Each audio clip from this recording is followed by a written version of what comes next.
Welcome to the Trading Zone. I am Joe T. Gay. Brian, how you doing? Have a good weekend? Yeah, great. Just getting myself all together here after Super Bowl Sunday. It's everybody's always probably dragging on a Monday morning. Why don't they make this game on Saturday night? I don't get it. Yeah, or why don't they push it back a week and have it with President's Day, have a Monday off? Or yeah, I don't know. Things could be a lot smoother. This should be a holiday, I think. But yeah. Anyways, complain all we want. You can only control what you can control, right, Joe? Today we got a great show. Markets are up early this morning on a Monday, despite tariffs being placed by Trump on the steel and aluminum industry. Also, word that more tariffs are coming this week, which kind of freaked the market out a little bit on Friday. So, should be kind of an interesting thing going on here. The bull market kind of continues, right, Joe? Yeah, keeping on. For me, it's all about interest rates. I can't wait to get into it. I think it's been a great show. Sorry, got a new camera this week. I don't know if you can tell. I'm just looking at myself on screen. It's not the best thing to do. But yeah, just trying to fix this, get it all straight. But yeah, thank you guys for everybody for joining. It's really good to be here every Monday. We're going to talk about the market. We're going to talk about volatility. We're going to talk about technology and AI. Got a big trade. If you stick around to the end of the show, we're going to do the trade desk, Brian. Kind of under the radar. Maybe people think AI, they're thinking NVIDIA, maybe they're thinking software. I kind of think where the AI is going to be most immediately felt is in advertising. So that's where I'm looking at trade desk. I think it's going to be interesting to see how that comes out. They have earnings coming out on Wednesday, so I want to see how that goes. Yeah, that'll be an interesting play. So obviously we'll get that in for the trade of the week. And just new now, if you're tuning in, go check out equityarmorinvestments.com. We have a new subscription agreement with people so that you can come on and you can follow us along with Joe and I's trades. I think we've done a pretty good job, right, Joe? Not to brag a little bit, but yeah, you can go to equityarmorinvestments.com, click on the Trading Zone section, subscribe now. And we have some really cool discount offerings coming later today, actually, where you can, if you buy your first month of subscription, you get the next 4 months free with all 3 trading ideas. So tune in and watch that. But in the meantime, Joe, why don't we get into let's hop into it. Yeah, let's get to it. Let's start the show here. No question about it. The market's kind of reacting in a big way to these headlines, hearing about the Elon Musk stuff, got the Doge stuff. Some people thought this was a scary headline. Some people thought, I'm not really sure what to make of it. But Trump saying, maybe the U.S. has less debt than we actually thought. I don't really know what this means. For me, this is just going to file it under just wait and see. Less debt than what we thought. I mean, I guess it doesn't matter, right? You're in the trillions, so it is whatever. Yeah, really. We got more tariffs coming through this week. Again, yeah. Wait and see. Is this just going to be some of this chop? I want to get into this in a second here, Brian, for sure. We got bonds. This is going to be the big story for me. They had a big rally, of course, to start the year. And then, yeah, boy, kind of in no man's land here. What are we doing with interest rates? Are we going up? Are we going down? For me, this is really, really big. This is going to be the market story right here for this year, and we're going to get into this week. This week we got the CPI data. This is going to be critical for me. Are we going to have the usual March swoon or the March pullback in the market? End of February into March, is that going to happen, or are we going to just push on through, race to new all-time highs? I got some good charts to look at. I want to check that out as we go. I think that let's take a look at this chart real quick though, because you mentioned interest rates in the 10-year, because really. We got the unemployment report last week. It came out 4% unemployment, which is a bullish economy, right? We talked about months ago, if unemployment rate stayed low in this kind of environment, we were going to get a big move off the market back in October. And was it going to be 60% down or 60% up? And if we said unemployment rate stays low, that, trend was to the upside here. And you look at the 10-year note in reaction to a 4% unemployment rate, it is still broken down. I think you almost could draw a line like cutting off like almost a head and shoulders kind of toppy formation here. I'd be looking really at the 4.5%, 4.6% level on the 10-year. As long as it stays below there, we've talked about this too before on our show, Joe, that this is very bullish for NASDAQ techie kind of growth stocks for rates to sort of back off their highs. So we'll see if that can continue. I really would want to be watching that level on the 10-year, 4.5 to 4.6. Stay below there, and I think the bull market is intact. Well, we'll get into it. I think that was a good recap. Let's get into the show here, Brian. So welcome back, everybody. Welcome to the Trading Zone. We got to have a big week ahead. I'm Joe Teague, portfolio manager of Equity Armor Investments. With me, as always, is right here, Brian Stutland, also portfolio manager, Equity Armor Investments. Joe and I, every week here on the Trading Zone, give not only our view on the market, we talk about volatility, we talk about the S&P 500, we give our macro trend ideas, and most importantly, at the end, we give a trading idea of our own that's been fairly successful over the last few months here. So, Joe, why don't we get into it right away here on the week ahead? Some kind of key events, busy obviously week CPI, ahead PPI, for right? sure. We're through most of the big heavyweights in the tech earnings cycle. The big enchilada still to come. Nvidia is going to be coming later in the month. This week, not a lot as far as earnings goes. I'm watching Palo Alto. That's going to be a big one for me. And also the trade desk is coming out. We're going to trade that at the end of the show. Stick around for that. Big economic data though. We got CPI and we got PPI. Also this week, we got Jerome Powell testifying to Congress. So that could be a market moving too. So there's going to be a lot of movements going this week. This year has been known for just headlines massively moving the market back and forth. So we're going to get some headlines this week. I want to see some price confirmation though before really changing my mind. There's some good opportunity for scalps though along the way. Brian, we always look at this. This is the skew. This is our key leading indicator for the VIX index volatility of the volatility of course. It's kind of in no man's land here in the skew. I want to see, just like the S&P 500, just a new high here would tell me, hey, volatility is heading higher here, or a new low down here that would give me some confidence volatility is going to stay lower. So kind of in no man's land, just waiting and seeing here on volatility. Are we out of the woods yet on all these news yet? I'm not so sure about that. I think we're going to have a news cycle that persists throughout the rest of this year, but it should be interesting. Yeah, I think, remember the skew index, folks, is the demand for a downside put on the S&P 500. That's an insurance contract to protect yourself from the downside or make a short bet on the market versus the upside call. So the higher this skew is, the more demand there are for puts. And you can see Joe, put in this green line trend here where it just seems like anytime there's some bullish activity in the market, institutional hedgers are coming in the S&P and trying to buy some puts for protection, which is kind of interesting because we're kind of making sort of higher lows in this trend here, which leads me to believe that we are going to have some volatility shakeout maybe later this year. Yeah, also in the volatility world, we got these VIX futures here. VIX futures have come down a lot just in the past week. Pretty fascinating to see. We had this really high expectation last week. Nothing really happened. Now we're kind of settling in, and the futures curve is looking a lot more like its normal shape here. We have the spot cash below the front month, below month 2, below month 3. That's very typical what we see for the VIX. That's what we've been expecting to see for some time. And so now we're just kind of wait and see mode. It could go either way right here. This is typical action. Again, we're in interesting times. Brian, you seeing anything special in this VIX futures curve?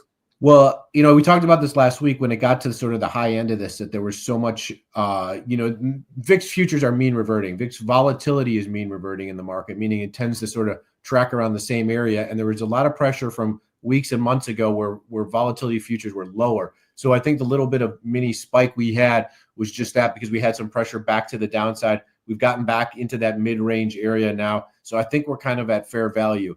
I think if VIX futures trend lower from here, maybe I'd start to look to be a buyer. If they spike higher, I'd probably look to be, somewhat of a seller. So that's kind of how I'm looking at it. Kind of making a market around this level here is treating this like this is my fair value right now. So I don't have a bet either way in a direction on this, but I'm just kind of watching to see where they move off these levels. Yeah, so I would say the market's kind of trading between ranges, and volatility is too. One thing that I'm watching though, I brought this up for a few weeks in a row now, is just this massive move in these investor sentiment. The start of the year, Brian, we were all the way down here, 40% bearish, 25% bullish. That was actually a sign that, hey, maybe the market's there's too much fear in the market. It's a good time to buy. And it flipped in just a week all the way there. And then now we're back we're back at the totally bearish sentiment again. And this to me is just a sign that the market is just doing this up and down, following to every single headline. And this might just be a lesson for 2025. We're going to get a lot of headlines, and we don't need to think that, every single headline is 100% true. Everything, a single headline is fully bullish or fully bearish one way or the other. I think we're going to need to watch the charts, and I'll be getting into that. I think there's some key levels to watch in the S&P 500. Yeah, I think basically what you're saying is there's some opportunity to scalp the market back and forth, be a trader to some degree on a portion of a portfolio, and look for some opportunity to buy dips and sell rips, because these headline news they're going to move the market. I mean, we don't have to pay attention to them, but they are market moving events. We've seen, especially on the tariff front, that have an effect to move the market 1% or more. So that's certainly higher than what the VIX is indicating and higher than historical moves in the S&P 500. So I think there's maybe some opportunity when this happens to sort of step your toes in, as fearful as that might be, and take the opposite side of that. Yeah. Bottom line is scalpers are doing quite well. Momentum traders are having some trouble right now. I think there's some key levels. If I were a momentum trader, I'd want to watch and think, hey, there is some a catalyst here.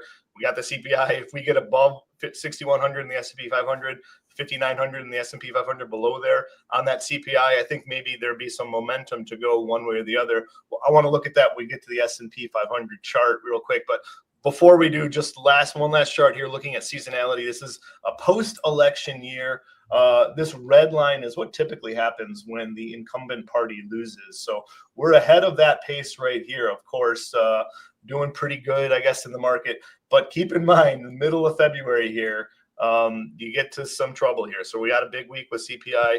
This could be the start when things just kind of look a little bit south for the year before, and then after, get to the second half of March or the last week of March, and you start going up again. So just keep that in mind. Seasonally, this is a tough time of year. It's a tough week when it comes for economic data.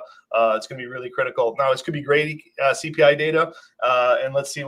Let's take a look at the S&P 500 chart, actually, Brian, here, to think what could happen. So this right here is like 6,100 level.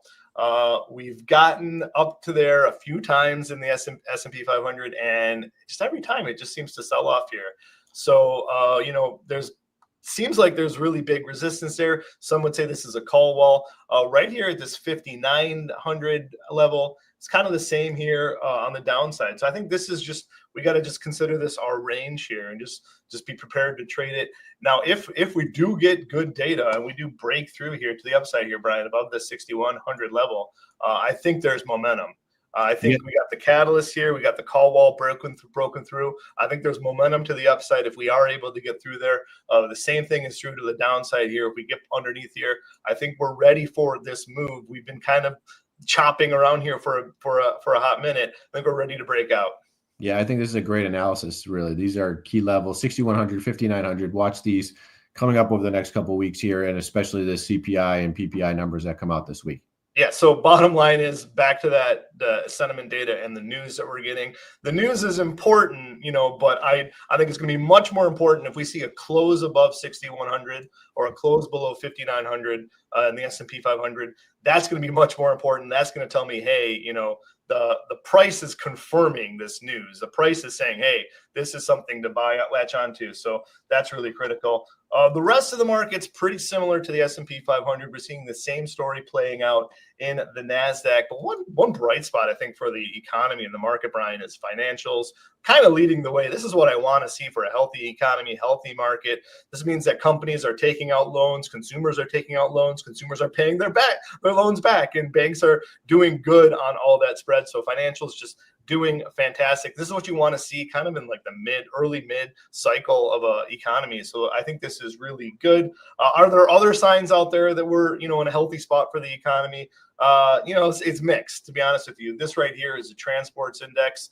You want to see this kind of making higher highs up here, railroads going out, moving goods and services back and forth to industries. That would be, really good for the economy. So it's not really there yet. So maybe there's room for growth in the economy if that is to turn around.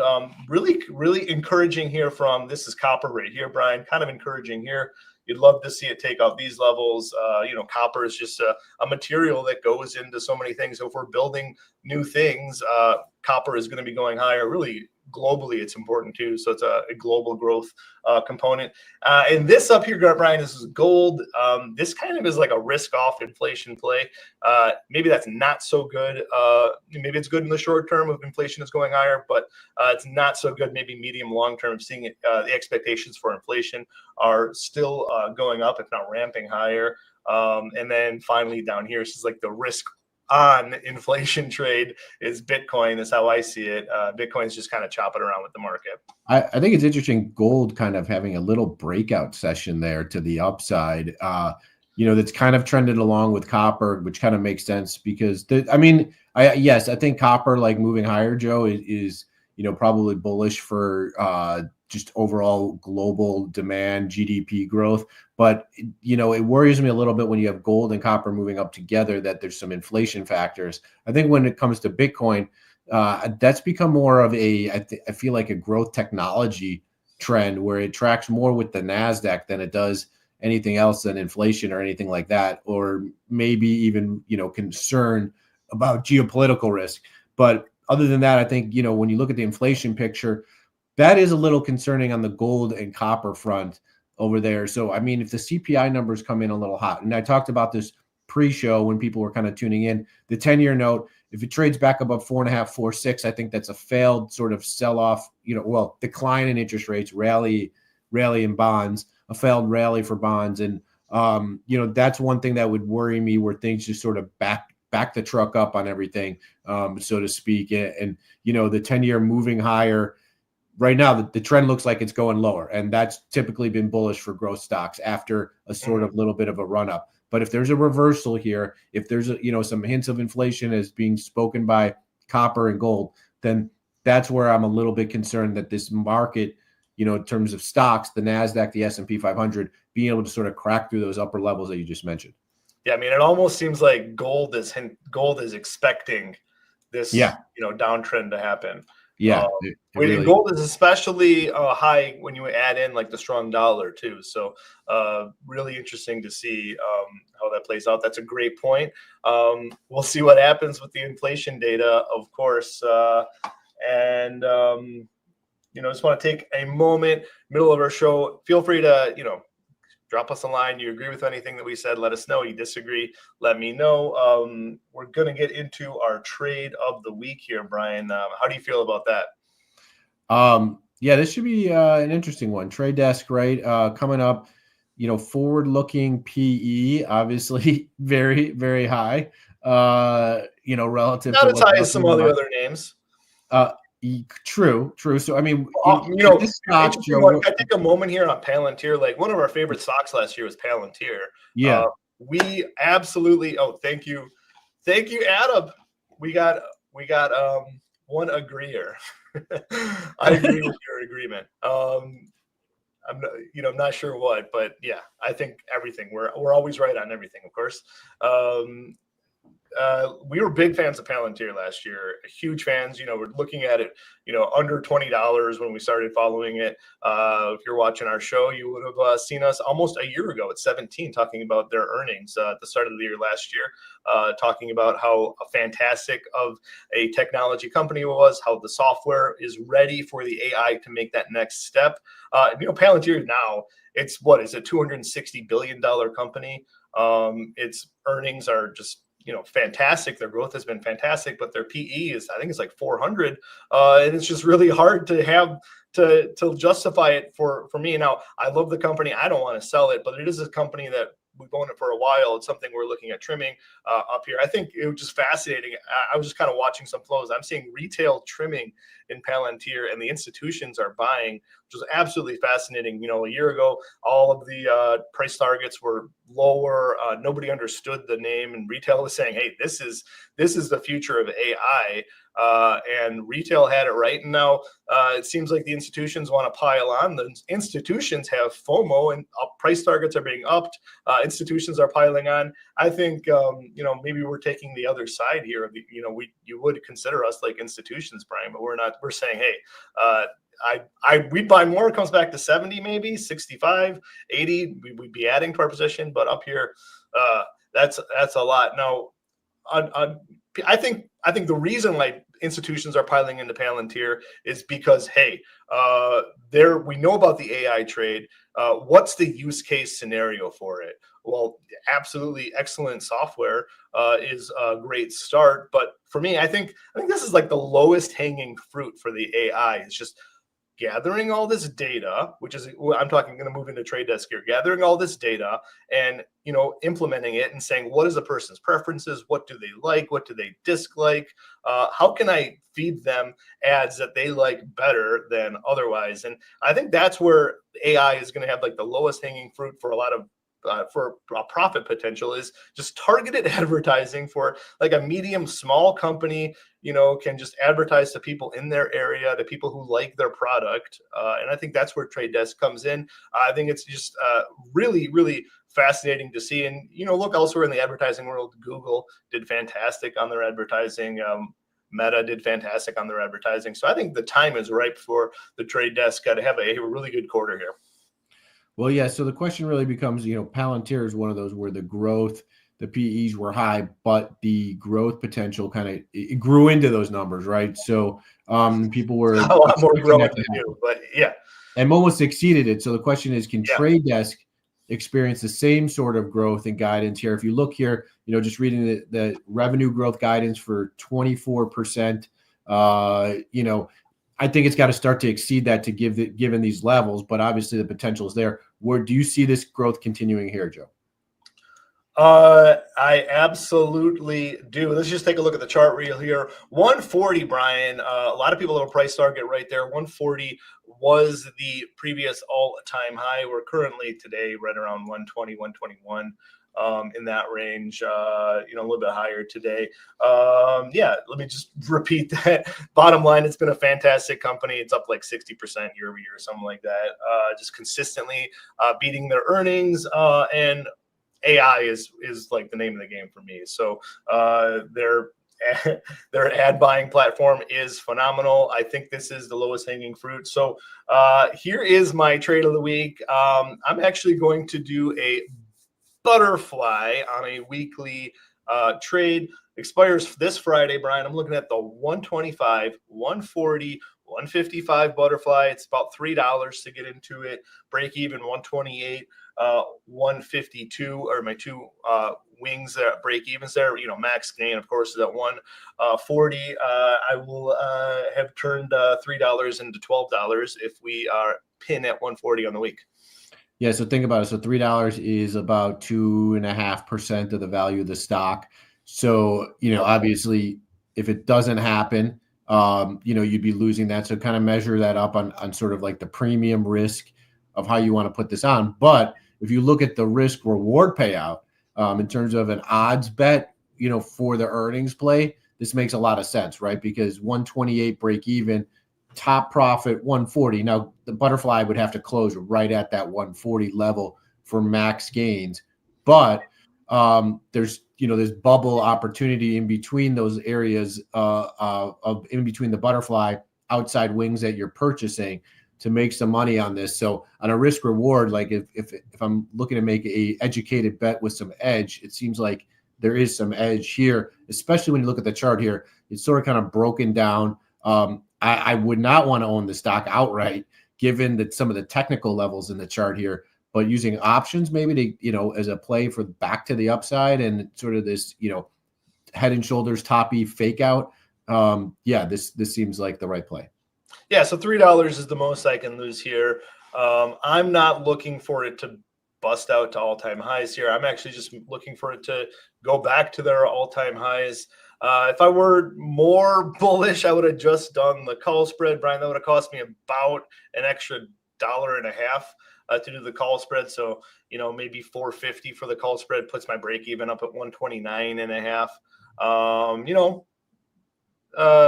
Cleaner upside. I know I'm not gonna be losing money or back, not losing my profit potential if we get above 140. But I'm just kind of not looking for it to race through 140. And 140 calls right now are about a 110 vol, Brian. So just looking for an opportunity to sell some volatility, because the 125s aren't cheap. They're pretty expensive because people are expecting a big move on earnings here. All right, well, let's see if this will play out this week here, Joe. I like the trade. I like the risk reward. Again, I'm not a buyer of the stock given the lofty PE here. Can they come in and prove their growth correctly? I think the butterfly is a much better way to sort of play to the upside in a range bound upside move. So a bullish play, but one that's not explosive. Where, like you said, Joe, we're making new all-time highs. So this will come. Can we real quick look at last week's trade and then we'll say goodbye? This yes, was last week's trade. We did. Sorry, this is TT. This is Amazon. We did Amazon ahead of earnings. Amazon was about at 240 on Monday, pulled back down here to 230, give or take right now. This trade went from 650, where we collected, to 850, but it really was a stock replacement. If we were holding Amazon at 240, would have been down $10 on the stock. So I see it as rather than losing $10, I've now lost $1.15. I think I'd like being short that Jan 300 call. I think I'm just going to take off my risk reversal here, the 220, 240 put, turn that into Amazon stock and keep my short call on, and wait for the next step. Yeah, just correction, down $2.15, not $1.15, but still, that's what 20%, a little bit more than 20% of the move only to the downside relative to the stock. So this had a very small, like what we option traders call delta, right? Meaning the amount of movement of the option price relative to the movement of the stock.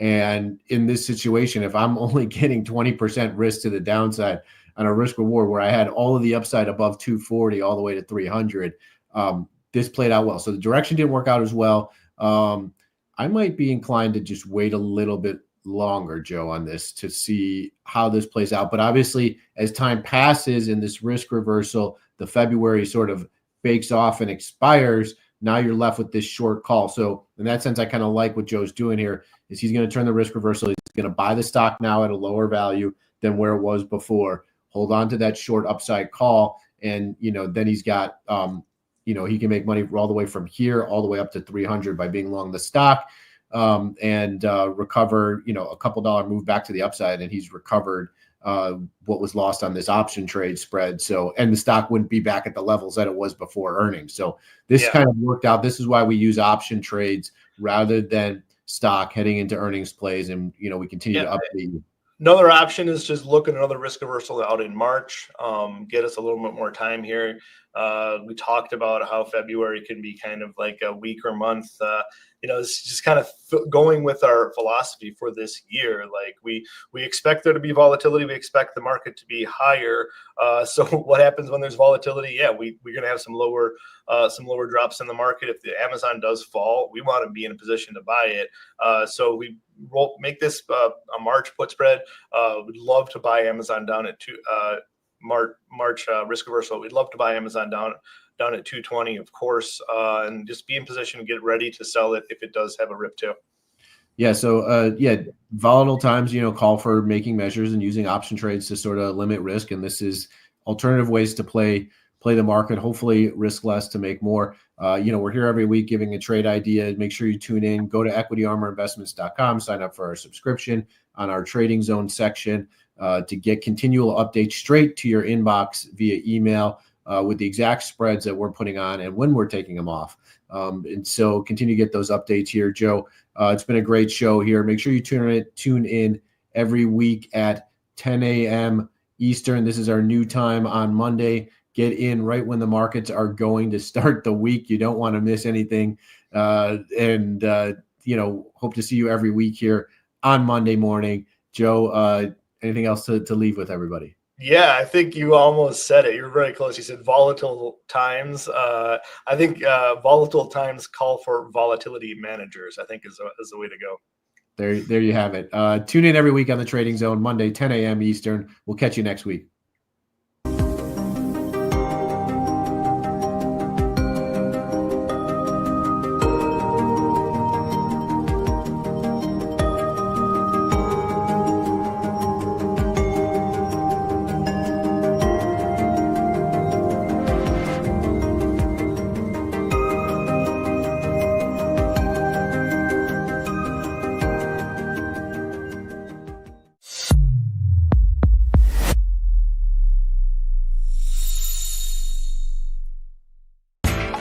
You know how the financial world goes. Here comes the buzzkill.